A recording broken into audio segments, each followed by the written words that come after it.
Meron nga pala akong binabalik-balikan na pudtripan dito sa GMA Cavite. At dito nga laang din pala yan guys sa GMA Magra. Pagdating nga pala sa mga meriendahan ay isa talaga ito sa mga pinupuntahan at dinadayo ng karamihan. At ayun na nga guys, may bago nga pala silang sinaserve dito at yun ay ang siomay na may shawarma sauce. At bukod pa nga dyan ay meron din sila ditong empanada na may iba't ibang flavor. Tapos yung liman nilang shawarma na may iba't ibang klaseng putahe. Tulad ng shawarma pita, shawarma nacho, shawarma rice, shawarma burger, at shawarma fries. Nabulol-bulol na ako sa shawarma dahil sa sobrang dami. Pero ayun nga guys, all goods naman din ang lahat. Tapos yung mga presyo naman din yan is pang masa, kaya pasok na pasok din yan sa mga budget ninyo. Yung fried siomay nga pala nila dito guys is 15 pesos sa kada isang peraso. Nagmahal na din kasi yung mga bilihin o mantika kaya medyo nagtaas ng konti. Pero pagdating naman sa mga condiments ay unli nyo naman siya makukuha. Kahit gaano karami ang ibuhos yun dyan guys ay okay lang sa kanila. Pero basta ubusin nyo ha at wag na wag kayong magsayang. May chicken alaking nga din po pala sila dito for only 65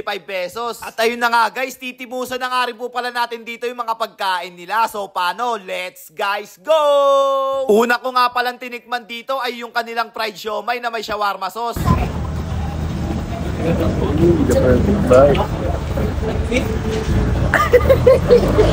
Sumunod naman dito yung sauce nilang toyo at unli sauce at unli bawang at unli chichadurog. Kaya sa chichadurog kasi dinurog na chicharon.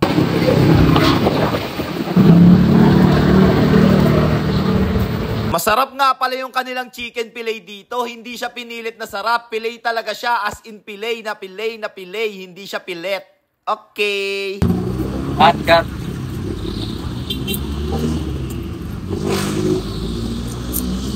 Ano pala sila? Kasama ko nga din pala mag-food trip dito si Allen. Good.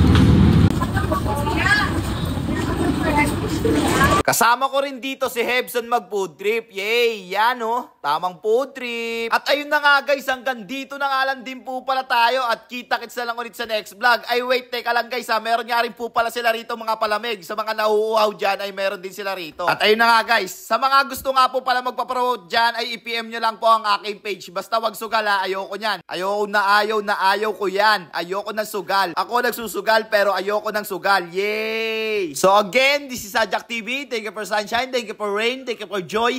Ingat, salamat, bye-bye, bre! Uy, Hebson, ang lamilicious.